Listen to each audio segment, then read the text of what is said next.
Hello, this is Hyphea podcast, investigation into the bright future from the perspective of doers, makers, and thinkers. I'm your host, Iggy, and today we have with us serial social entrepreneur with more than 10 years of experience catalyzing mission-driven startup organizations in the fields of human rights and environmental protection, semi-finalist in IBM Watson's AI Xprize, CEO and co-founder of Clean Robotics, Charles YHAP. Hello, Charles. Hi, Charles Yap, by the way. Charles Yap. I'm so sorry. I was. No worries. It's a weird name, so yeah. No worries. I'm sorry, man. How you doing? What keeps you busy these days? I guess just working on Clean Robotics keeps me really busy. Yeah. Well, I gotta ask. U.S. election right now is happening. I'm in Europe. You're in States. Is there anything Europeans need to know, or?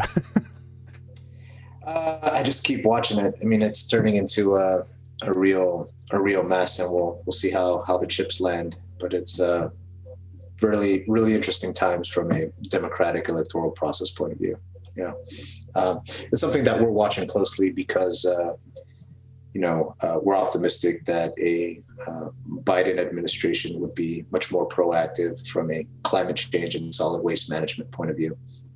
So it could be really helpful for the type of mission and the impact that we're trying to achieve. Absolutely. Well, thanks. Yeah.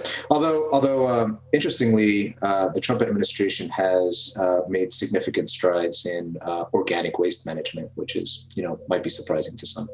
Wow. I didn't know that. You're running Clean Robotics. Your product is TrashBot. I know exactly what it is, but would you mind sharing the origin story behind the birth of the company? I know people have asked you this many times, millions of times. You probably get it all laid it out, but please, can you share it? Yeah. So TrashBot is a system that uses artificial intelligence, robotics, and computer vision to detect waste as you throw it away, and it robotically separates landfill from recycling from compost more accurately than the public. And the idea was really born out of frustration. If you've ever gone to a Whole Foods, for example, I'm not picking on Whole Foods, but it's just something that people can relate to. And you've eaten something at the hot bar prior to COVID, right? And then you go to throw your waste away, you're kind of confronted with an array of waste receptacles. And I always say you need a PhD to understand the signage because it's just so confusing. And to this day, it still confuses me. I'm not sure that I'm doing things correctly. So we got to thinking, maybe we can build a robot that does this more effectively than the public. We looked at the diminishing cost of sensors and robotic components, and AI algorithms were becoming more accessible. And so we started looking at, how we could actually build this, and what kind of really clinched the deal for us in terms of diving headfirst is kind of two things. Number one, we looked at the state of the recycling industry and saw that it's in dire circumstances because people don't put things in the correct place. And normal waste receptacles are surprisingly expensive. They're just shiny metal tubes that are outlandishly expensive. And kind of at those prices, we decided that, or we knew that we could build a robot that was cost competitive and much more valuable from a ROI and operational point of view. Mm-hmm. So you've said that recycling industry is in dire need of innovation. You probably have a pretty well overview on the whole waste management industry. Can you tell me where the most innovation is happening right now in that industry? Oh, wow. Yeah, that's a great question. Where is the most innovation happening? I think most innovation, not surprisingly, is taking place at recycling plants, actually. And part of that is because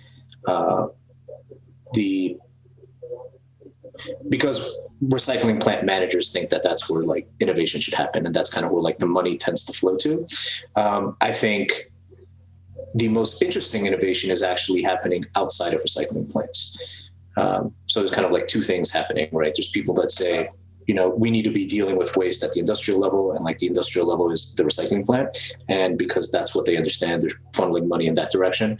But there's a whole world of opportunity in what I call like the waste stack.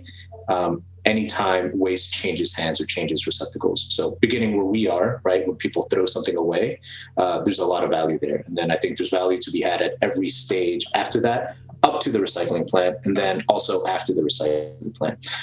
And there's opportunities for innovation there using, again, robotics, artificial intelligence, computer vision systems, novel sensor systems, as well as data collection, aggregation, and analytics. And I think there's value to be had all there. And it's a space that is the market is just starting to catch up and realize that there's a lot of opportunity and insight and knowledge to be gained there and value to be created. Mm-hmm. So do you have the future development of clean robotics and the TrashBot itself? Do you know exactly where you're heading right now, or are you still a spectator, seeing how the industry is unraveling, how the AI is a new thing, and how people are just grasping the concept of AI? Do you have a concrete idea where you're heading right now, or is it still under evaluation? Yeah, so I think we have a really clear idea of where we want to head with the TrashBot as a product line. So we went to market initially with TrashBot Standard, which separates into landfill and recycling and has kind of some product features here. Has dual sensing chambers, and it's designed for high traffic places. And this year we released TrashBot Slim, which is designed for lower traffic places, maybe like an office or a music venue. And then TrashBot Zero, which we designed for the global marketplace, which can separate into 3 or 4 streams, depending on what the local requirements are. And so we're very focused right now on commercializing that. We see opportunities with consumers as well and new construction. So we're also kind of rolling that into our strategic plan. And then there's a whole wealth of opportunity associated with the data that we're collecting at the point of disposal in public places, as well as at the consumer level, in households, so to speak. Apart from that, there's a number of other kind of opportunities in, again, like the waste stack or the waste chain. And I'm not going to tell you what our priorities are, but I will tell you that we're fairly zeroed in, and there's a lot of really great folks out there doing innovative, fantastic stuff.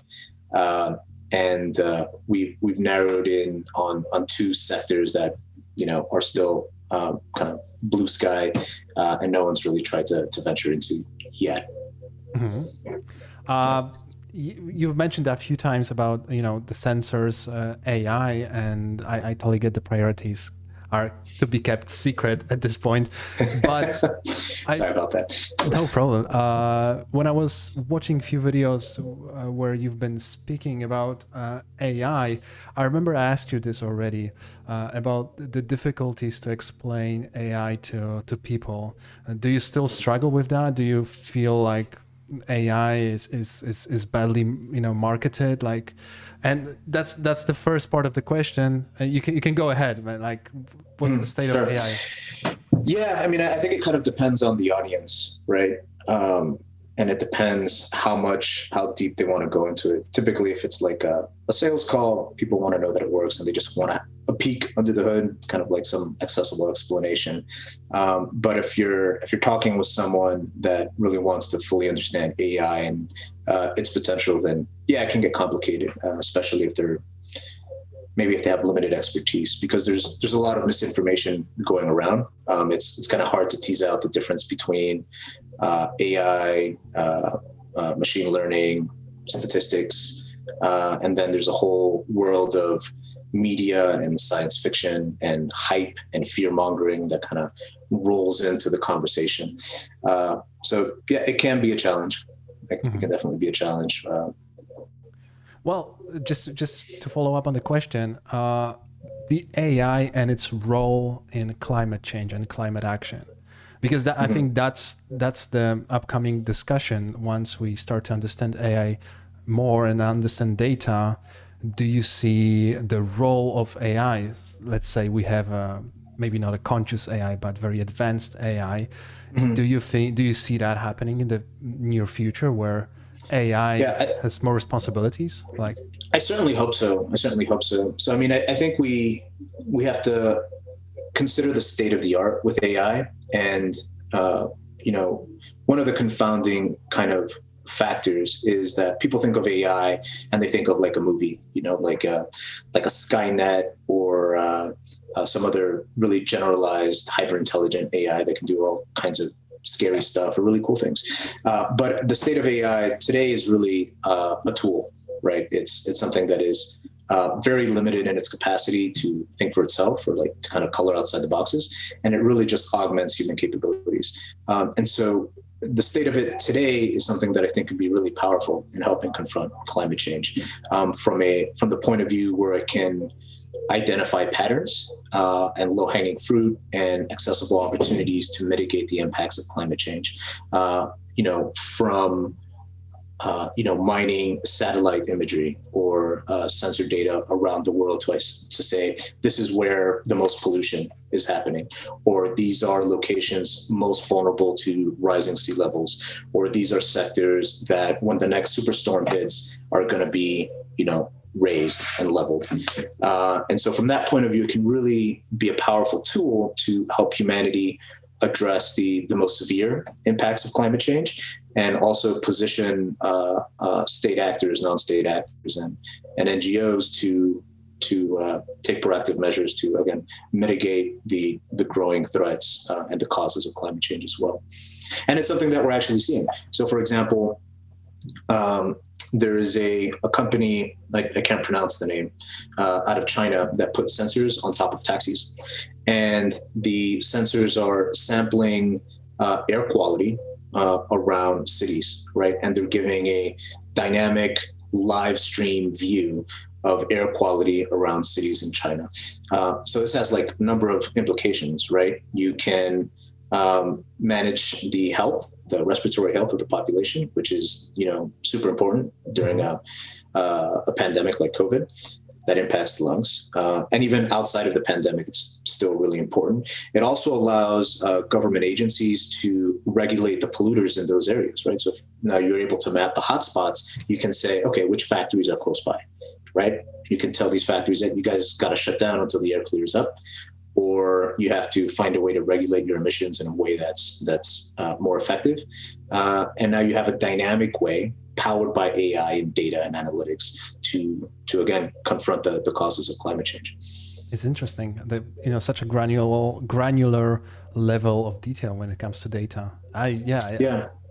And so this is kind of like one of the revolutionary things about the commoditization of sensors and small computers like Raspberry Pis or any kind of circuit board, right?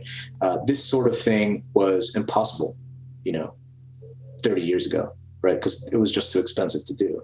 But now they're commodities. You can buy really cheap components, really cheap sensors that are fairly reliable. And now you can do incredibly powerful things to confront modern challenges. Mm-hmm. So let me ask you this. What's your personal perspective on climate change, climate action, knowing that from a very technical perspective right now? What do you think about it, like this entire conversation? Yeah. Candidly, I think we're having the wrong conversation around climate change. The conversation, and I think part of this comes from a conservative temperament among scientists to not want to be alarmist or be seen as, not being fully rigorous in their thought. But the science is clear that at this point, climate change is not reversible, and we're kind of past the point of no return, depending on how you're drawing the lines. What the conversation we need to be having is about mitigating the most extreme impacts, and the most extreme climate change models is the conversation we need to be having. We also need to be having conversations about how populations and cities are going to need to adapt, and how people are going to how they need to move, and how how construction needs to shift around these really foreseeable climate events, rising sea levels, forest fires, superstorms, I think even new infectious diseases that travel and spread in a way that is not unprecedented, but it's going to be happening more often in new and surprising ways, because animals are going to be moving in new and surprising ways that they didn't used to before, and so are people. And so we really need to be having conversations around that. Like, it's not whether climate change is going to happen, not if climate change is happening. Climate change is happening, and now we have to take steps to mitigate the most damaging effects of those changes. Mm-hmm. Do you think, is there anything we can be hopeful for when it comes to climate change? I know this is a polarizing topic, because people can be either very negative about climate change or very positive about climate change. Do you see that as a part of solution to make the future more of something that we are really looking forward to? Something that is filled with new tech, such as TrashBot, but also with new relation to nature. Do you see a space for being optimistic about the future? Yeah, absolutely. So anytime there is a massive social change or massive environmental change or massive upheaval, there is an opportunity for something good to come out of it. There's going to be a lot of losses, but there's an opportunity for really good things to come out of it. And so I'm encouraged by other social entrepreneurs that are looking at these changes locally, and they're trying to figure out ways to make life better for their families and for their neighbors and their communities and their countries, and they're being more thoughtful about it. Community farms is community urban farms, I should say, is kind of a movement that is really encouraging. Local efforts to sequester carbon in ways that are thoughtful and innovative, using kind of the natural world embedded and integrated with like urban environments is really encouraging. Embedding that type of thought and mindset into manufacturing and other aspects of other vectors for carbon emissions is also really encouraging. So I do see a lot of hope. And it's the kind of thing that, humans created the problem. Humans are going to be the solution. They have to be, and I don't think we really have a choice about it. And, people are becoming increasingly cognizant of that. And so it does make me hopeful. Mm-hmm. But so with that hope, we have to be really clear-eyed about it. Like it's a serious thing. So it's being hopeful is not enough. We have to be aggressive and active and really be deliberate about moving the ball forward. Mm-hmm. Do you think like young people are essentially a key to it too? The people who are right now 10, 12, 13, 14, they are going to be facing the future that, is essentially about reversing what is happening right now. What do you think is the best way to talk with young people about this? Obviously they know something about the topic, but those are young people, the attention span. How can you make climate change, climate reality, and how can you make this, equally interesting as the latest entertainment, latest Netflix show? Yeah, I don't know that I'm the best person to ask that. I always default to realism, and my wife will tell me often that I'm perhaps a little too direct with my kids. I have a 7-year-old and a 3-year-old. And so I'll just tell you how I talk to them about it. So I don't know if I would recommend talking with every child in that particular way. But I mean, the reality is that if we were to just stop all carbon emissions today, right, the damage that has already happened is not reversible in a time frame that is meaningful for anyone presently alive. I mean, we're talking like 1,000 years or something is what it would take for the climate to naturally reverse itself. So it's not practical. What we have to talk about, and the challenge for the next generation, is mitigating its impact and developing new processes to maintain a productive society as it stands today. Or reimagining society in a way that is maybe less resource intensive. And so these are the kind of the challenges. They're fundamentally challenges of imagination. And I think young people are uniquely equipped for that because they don't have the baggage of experience and bad habits to kind of hold them down. And so that's kind of how I talk to my kids about it. This is how we're doing things now. We had to buy this plastic packaging for, I don't know, milk or whatever. How would you do it differently, right? How are some innovators out there doing it differently? How would you confront this challenge to make it scalable, right? And it's all about scalability and replicability. And these are concepts that maybe prior generations didn't think about as actively. And I think kind of startup culture and almost the evangelization of a Silicon Valley mindset where we think about scaling everything is a double-edged sword, because it's maybe part of the problem, but it's also part of the solution. Because when we reimagine society, we have to think about replicability and scalability. And so that's kind of how I talk to my kids about it. I don't know that they get it. Wow, but 7 and 3-year-old. Yeah, I go easy on the 3-year-old. The 7-year-old, actually, kids understand more than you think if you take the time. You've mentioned reimagining society. You're a social entrepreneur, not a classical one. And there is a set of struggles I can imagine with being a social entrepreneur. Can you touch a little bit upon this? You're talking about different way society could exist, and people like you take under whenever you build a business, you take under consideration something more than just the profit, right? Yeah. Yeah. So, I mean, you're right. There are unique challenges associated with that. For example, I'm trying to build a venture class business that is eminently scalable, because I think the problem warrants it. Solid waste warrants a scalable solution globally.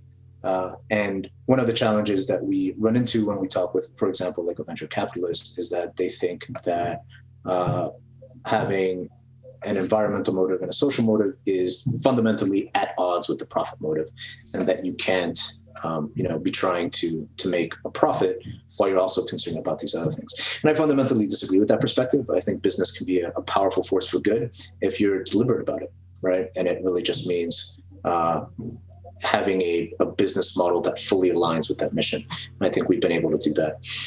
So that's one challenge. The other challenge is that you have to always be counting and measuring your impact. And that's something that a lot of folks probably don't think about. They're really just looking at the bottom line. But we're also, because we're environmentally motivated and socially motivated, we're always trying to calculate the impact, which takes a little bit of extra effort. But I think ultimately it helps the business side, the profit side, because if you're implementing a technology like ours, you want to know what the impact is, because you have your own corporate sustainability goals, you have your own ESG goals, and you have your own metrics around sustainability that you want to showcase to your stakeholders, whether that's staff or customers or partners. They all want to know that you're doing your part for the environment. So we have to be cognizant of that and make sure that we're tracking the right things and reporting the right things on an ongoing basis. And then kind of the last portion is we also want to make sure that we're not doing any harm, right? So we want to look at, for example, if we make one trash bot, right, are we going to abate enough materials and carbon over the life of that unit to justify the creation of that thing? So we're always looking at that balance between creation, profit, and then making sure that we're doing no harm.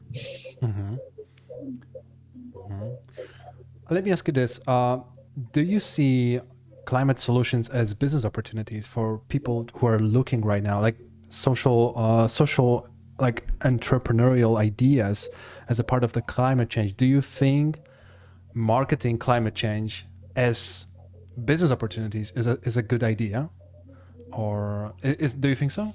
Or Yeah. So I think actually from a entrepreneurial point of view, and I hate to phrase it this way, but the climate crisis is a enormous multiple generational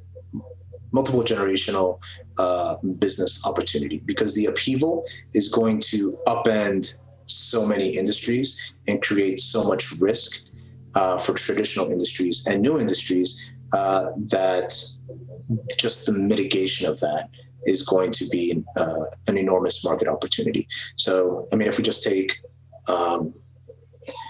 just one sector, like let's say insurance, right? Think of all the coastal cities that are going to be impacted by rising sea levels and superstorms, right? Just from an insurance risk perspective, there's a whole opportunity that you can just focus on insurance, right? And dealing with the impacts of climate change, right?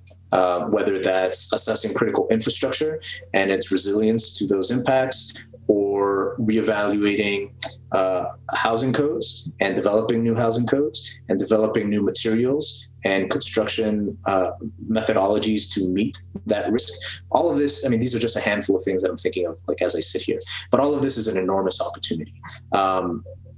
Opportunities around health, opportunities around data aggregation, and new technologies are have expanded that scope in a way that is actually really difficult to wrap my mind around. Wow. It is a big challenge. Do you see that as a part of being part? Oh wait, there was a second part to that question. Whether it's helpful to market a entrepreneurial venture in the context of climate change. And I think that's going to be, so the opportunity there for climate change or around climate change is enormous. Whether it's helpful to do it as kind of climate change being the, like the marketing hook, it's really going to depend on your sector and kind of the prevailing cultural, respect for science, maybe is a blunt way of putting it. So it's going to depend. It's going to depend on the place. Mm-hmm. I just started to say about technologies. You mentioned that whenever you talk with your kids about it, like the damage that is being done to Earth right now, it's not going to reverse itself for another 1,000 years. So we obviously need some kind of technology to help mitigate and help adapt. Do you see technology as being the core driver, or do you see some kind of different ways for us humans to adapt to it? For example, like behavioral change. You said something about bad habits, and I'd love to talk about this too. How new habits can spark a change. Yeah, so there's maybe kind of two parts to that. So the 1,000-year time frame, that's kind of like a rule of thumb that I've read about, where basically if you left the Earth to its own devices, it would take 1,000 years or something for it to reverse itself. Technology and like deliberate interventions have some promise to sequester carbon from the atmosphere, but it's, I haven't seen as of today, maybe with one exception, a scalable mass market business model for carbon sequestration. You're talking about direct carbon capture? Is that? Yeah, carbon capture, right? And like turning that carbon capture into some method that generates money. I've been thinking about it. I haven't thought of anything, and I haven't seen, maybe with like one exception, anyone that's like figured out like a clever, scalable way to do that, whether it's making stuff from the carbon or getting credits for it. Like it's kind of a complicated thing, but the technology exists, and if someone can crack that from a business point of view, I think it has huge promise. Yeah. What was the second part of that question, Iggy? You lost it too. Yeah, I lost it, no, because I know I know one company that is doing direct air capture, and it's called Global Thermostat. I just wanted to ask if you know exactly them, because they work with ExxonMobil, and that is a suspicious link to me. Like whenever there's an oil company supporting carbon capture. Oh yeah, I mean, this is yeah, and I hear where you're coming from. It's kind of a thing where, when you work on that type of project with an oil company, there's always the suspicion that it's just greenwashing, right? Exactly. Yeah, and that's kind of like the credibility gap that oil companies have. So there's some oil companies that are diversifying their holdings, kind of preparing for a fossil fuel free future, and they're diversifying into batteries for electric vehicles and solar and wind and other types of renewable energy sources and more stable energy sources that you don't have to mine necessarily. But yeah, I mean, the credibility gap is there, and it's there for a reason. Yeah, it is a part of the problem of climate negotiations, right? It also is about like oil companies taking responsibility for the stuff that they did. I'm not sure if you want to go into it, but this is a very polarizing topic too. Like how big of a role of oil companies should have in a cleanup part right now. Because from what I heard, from what I read, and I read a lot of Naomi Klein. It is very much about the oil companies paying for what they did, but they don't want to do it, and they are trying to like. Do you have any thoughts on this part?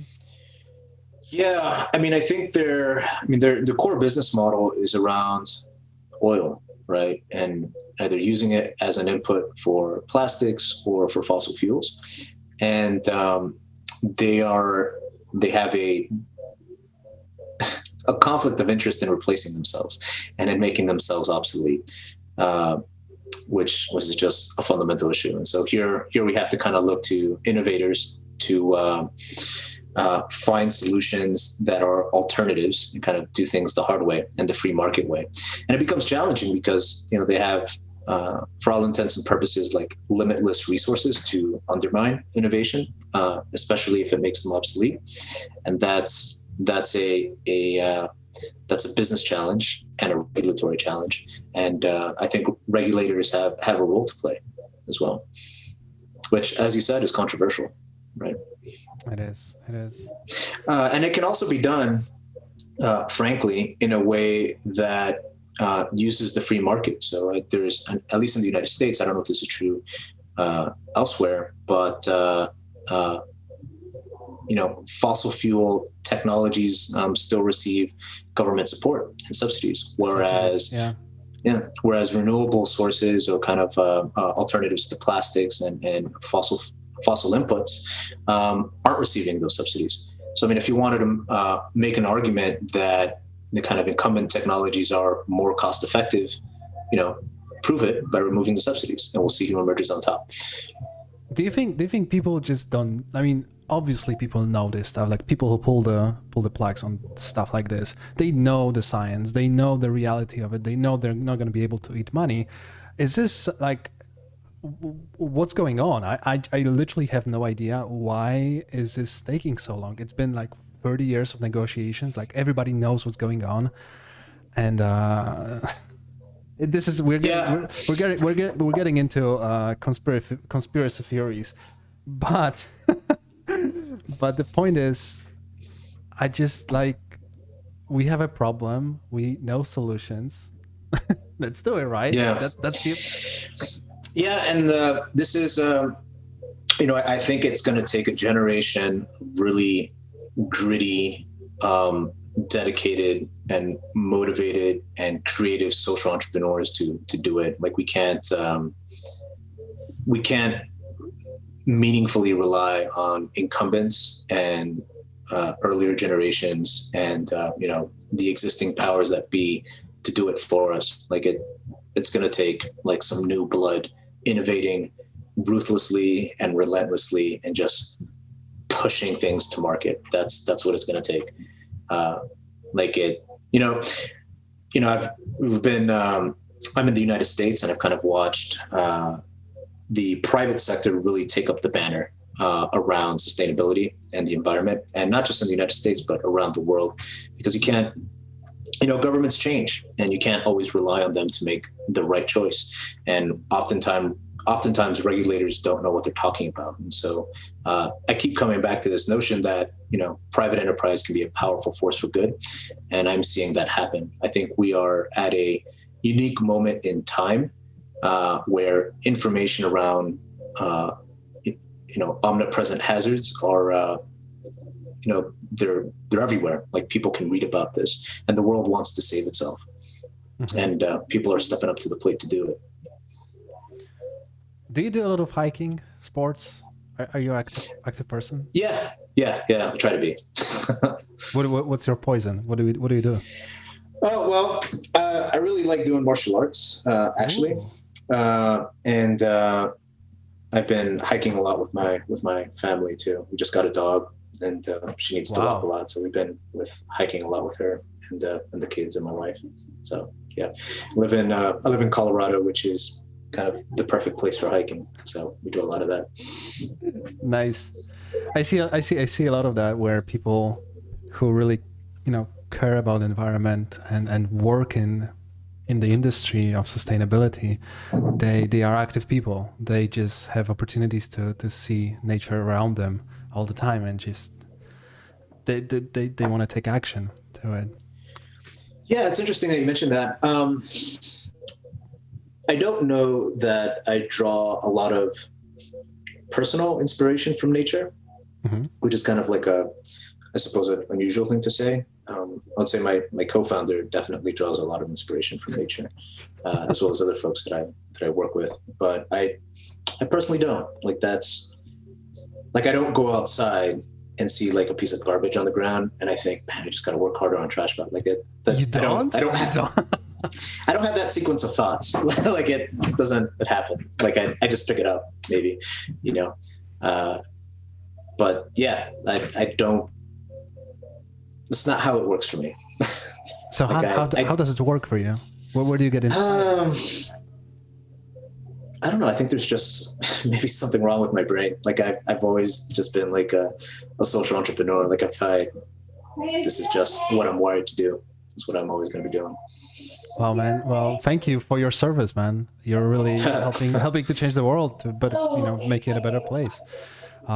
Listen, let me ask you this. This is you're probably not prepared for this, but I'm still going to ask you.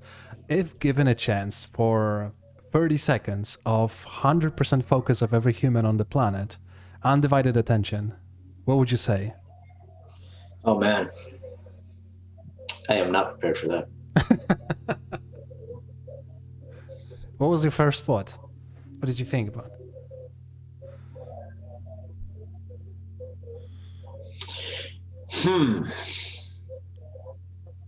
That is a heavy question. Charles is looking sideways. Thank you.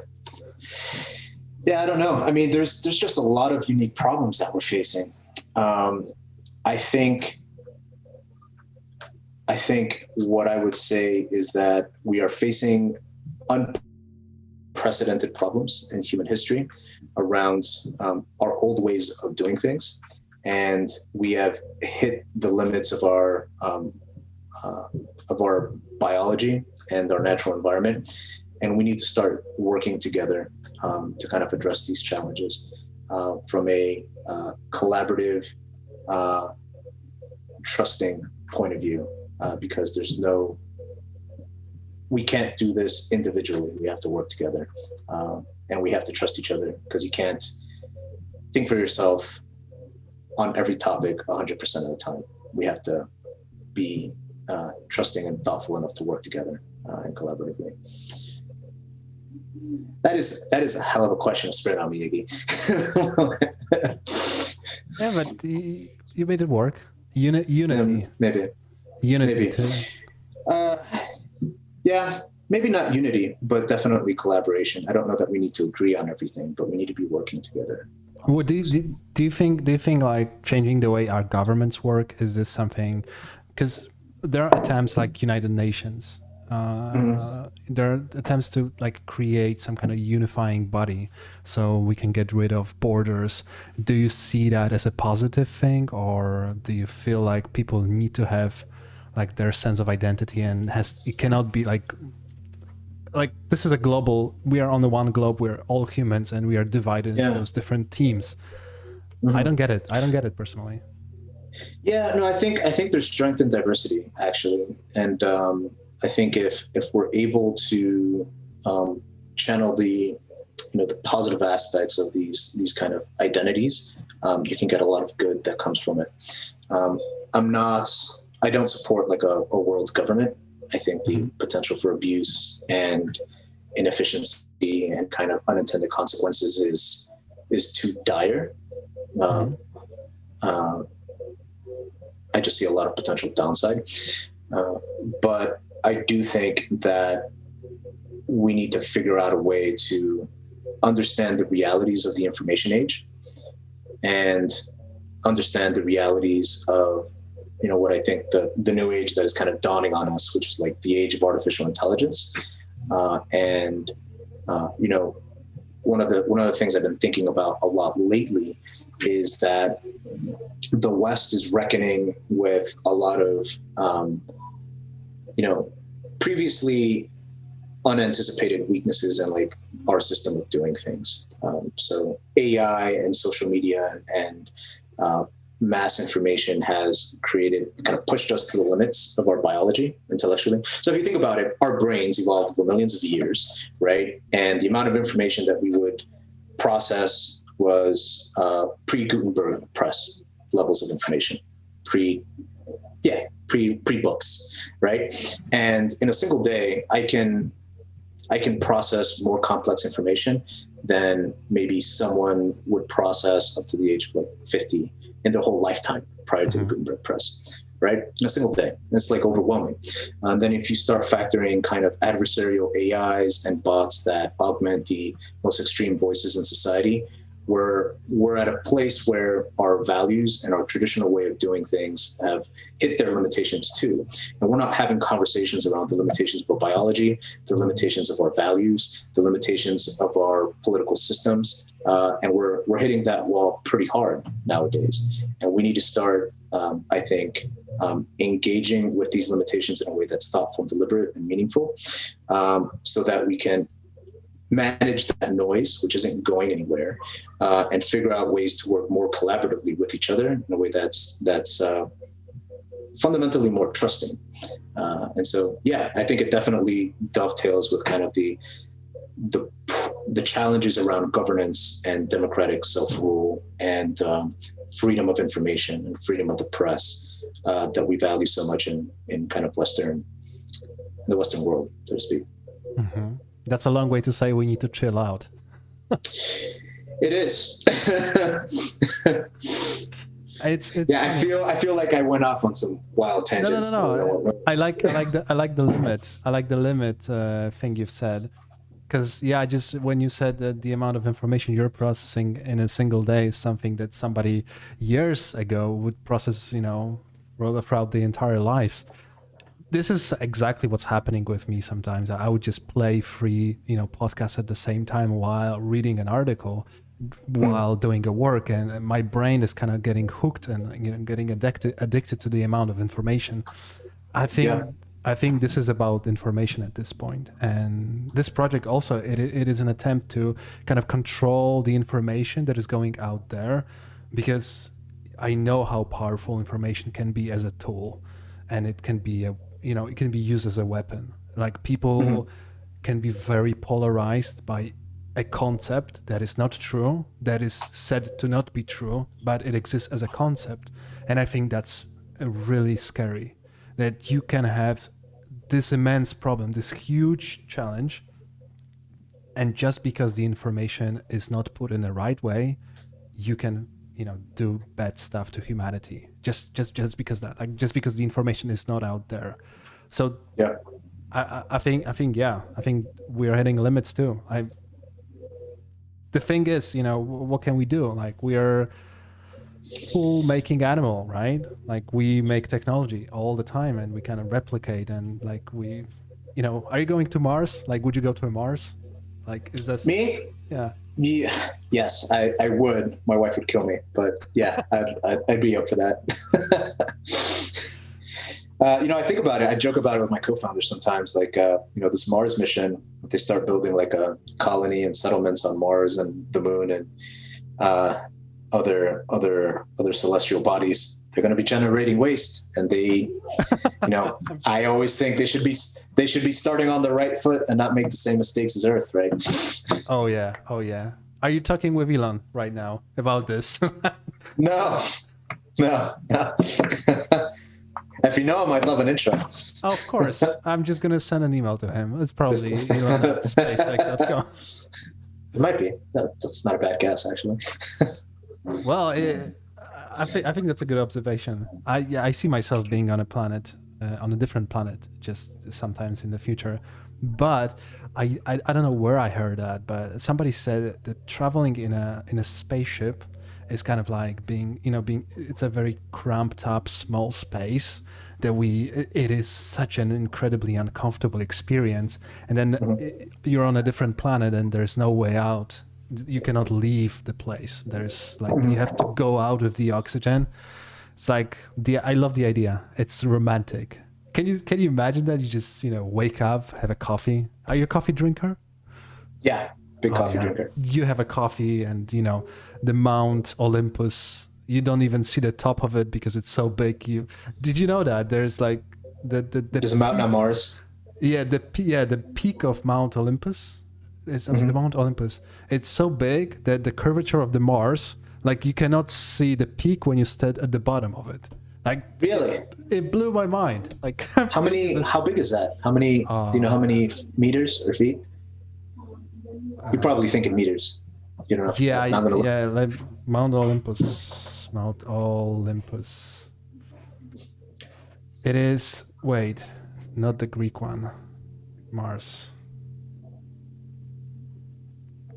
It is. I don't know. It is the 22.5 kilometers height. 22 kilometers, which is like 16 miles. Wow. That is what isn't that in feet? That is 73,000 feet. Almost 74. Wait, so this is the height of a passenger plane. Like when a passenger plane flies, this is the altitude they have. It's tens of thousands of feet. Yeah. Wow. Yeah. Jeez. Wow. That's really high. Well, listen. How cool would it be? How cool would it be to be the first person to scale Mount Olympus on Mars? Wow. On what? Snowboard, skis, or like? No, like adventure gear, ropes, and like ice picks and stuff. That'd be cool. Ice picks. You would need like a special suit. Like a. You need a special suit on Mars anyway, right? I mean, Well, do you ever like play around with those theories, just for fun, that the Mars used to be, colonized or something like that? Like, do you ever engage? Nah, I don't really engage. I mean, it's like I try to be like clear-headed about evidence, because it's easy to go down rabbit holes with like the presence of like extraterrestrial life, and whether it's possible, whether they visited Earth, and it's I try to go clear-eyed with the evidence. I mean, it's like I think it was this year, the U.S. Air Force like declassified some like weird images. Oh yeah, and nobody gave a damn, right? Nobody gave a damn. I mean, it's 2020. Like the world is on fire. So I mean, that was weird. Like I don't know what that was. It was. Yeah, I just seen Bob Lazar on Netflix, and that was it, man. That was it for me. You're sold. There's aliens out there. Well, dude, I don't know, man. I don't know. I mean, maybe. Who knows? But listen, do you read anything right now? Any book? I'm actually reading. I'm rereading Marcus Aurelius's Meditations. Actually. Oh, I remember you were talking about this. Is this something that calms you down? What kind of setting do you have around you when you read it? Usually I'm putting the kids to bed or first thing in the morning. Yeah. Marcus Aurelius actually, it does calm me down. Kind of puts me in a good headspace to deal with the day's challenges or reflect on the day's challenges. Nice. Yeah. Cool. Yeah, it's my go-to. Yeah, I tried to read it once, but it was too deep. I mean, I was doing audiobook, and the voiceover was just too. Yeah, it's. I find that in general, Stoic literature doesn't lend itself to audiobooks. It's just like too too dense. And they speak in circles, right? Because it's number one, they're philosophers from Greece, and number two, it's usually like a translation, and it's like I've tried audiobooks. Like I tried listening to an audiobook of Epictetus on the shortness of life. Massive waste of time. Like I could not follow it. Yeah. Hey, are you a biography reader, or do you prefer biographies, or do you don't even read them? Yeah, I like biographies. I've read a couple of memoirs, maybe like less than 20 memoirs. I prefer biographies, I think. Gotcha. Well, I'm the opposite. I prefer autobiographies. I think like it's the really? voice. It's the voice. Like I was reading Benjamin Franklin autobiography. I was feeling that dude. Like, but when I was trying to read the biography of Leonardo da Vinci, too much. I was like way too heavy, way too detailed. Listen. Yeah, I think that kind of is the challenge with the biography. It can really get into the weeds. It's like paints the picture, you know, like who was you know in the office, like what was the policy back then, you know, what kind of weather was, everything else. Listen, I don't want to keep you too long. It's pretty late for me too. But there's one last question that I want to ask you, which is, sure. You know, if people are interested in talking to you or connecting to you, how can they reach you? Yeah, so you can two ways. My email address at Clean Robotics is CAYHAP@cleanrobotics.com. And you can also just reach out on our website under the Contact Us. And say that you heard the podcast and you'd like to chat. Gotcha. Do you look for any particular people right now? Do you hire right now? Do you need? Actually, that's a great question. So we're looking for a lead software engineer, full stack, preferably. So if you have that skill set, we'd love to chat. And if you want to work with a fascinating impact startup, it'd be great to have you. And also, if you think you'd like to implement TrashBot in your facility, that'd be neat. We could talk sales. And also, if you're interested in investing in kind of what we're building, or you'd like to learn more at least, happy to chat there. Absolutely. I hope there's going to be somebody in the near or the further future. Thank you, Charles. Thanks, Iggy. Is there anything else? Any last words? Famous last words? I don't think so. You kind of made me ramble there. Thanks for indulging me. No, I love the Mars stuff, and we went on a pretty cool tangents over there. I think there could be really nice clips. Thanks again. Let's do it sometime in the future again. Maybe sure. Be some kind of development on all sides. Yeah. This was a blast. This was a lot of fun. Yeah, for me too, man. I enjoyed that. Have a great day, and talk to you soon. All right. Thanks for having me. Take care, man. Cheers. All right. Bye.